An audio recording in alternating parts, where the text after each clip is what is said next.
Well, India needed to break a record of sorts if they had to go up and win this first of 3 T20 internationals, and at Cricbuzz Comm box halfway through their run chase, 72 for 4. Absolutely not ideal. They were fairly decent in the power play despite losing 2 wickets, but at this stage, those 2 more wickets pretty much putting it almost out of reach. Well, when you're chasing down such a big total, you got to have someone really having that impact and carrying the innings through.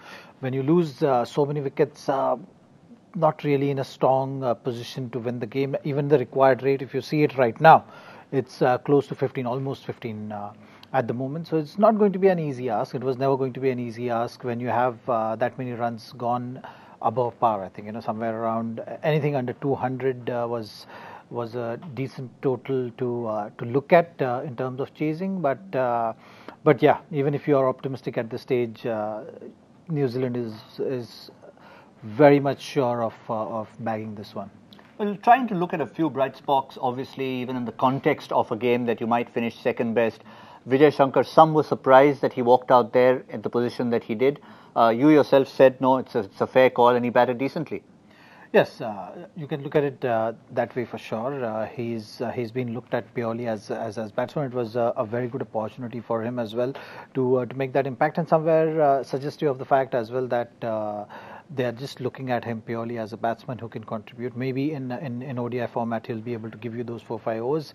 In a shorter format, they're looking at him purely as batsman, if needed, can chip in with a couple of overs. But from New Zealand's point of view, the one bowler we kept talking about throughout the one-day series, yes, Trent Boult was outstanding, but his partner in crime, Tim Southee, did not play that one-day series, and he was there in the squad, and he's come in here and shown his class. Absolutely, yeah. 2 overs for just 2 runs, isn't it? That's the kind of start New Zealand was looking to bank on. The dot ball percentage was on a very high side. When you have total defending 220 and your lead bowler can chip in like this, that's the kind of start which you look at. I was also impressed with Lockie Ferguson as well. He had that pace, really cranking up speed up there.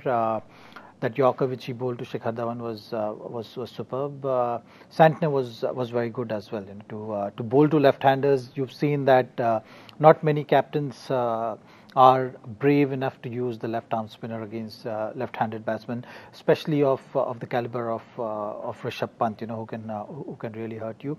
So it was good to see Santner being proactive there.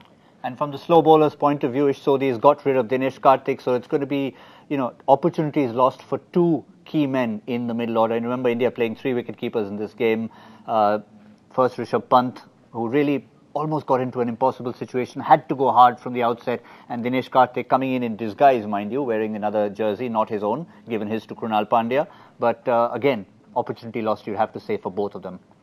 Yes, you can safely say that, but also in the context of game, you have to go after it. You can't really just think of your individual milestone and how you are placed individually. You got to move with the game. That's something which always has to be the case.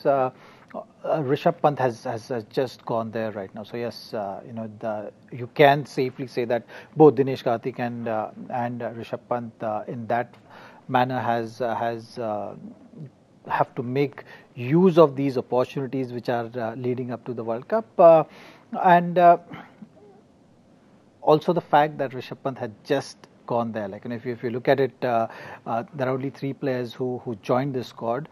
So in a way, at times you are short on time for preparation in terms of acclimatizing to the conditions as well. Just one final question. 2 men you're very familiar with, the 2 brothers, Krunal and Hardik Pandya. 7th brother combination to play together. Hardik Pandya has come out ahead of Krunal Pandya. Doesn't always happen, but the runs needed started with a boundary. Again, for them, even if you do finish off second best, they'd want to at least establish their credentials.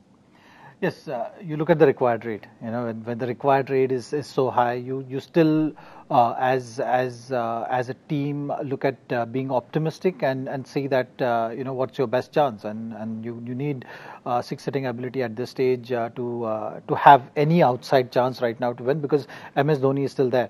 So that's something which must be the thought process in terms of promoting Hardik Pandya up the order than Krunal Pandya. Yeah, you'd have to be disappointed if you're an Indian fan at this stage, but here on Cricbuzz Comm, it might be a bleak situation for Team India, but still individually a few things to still hang on to.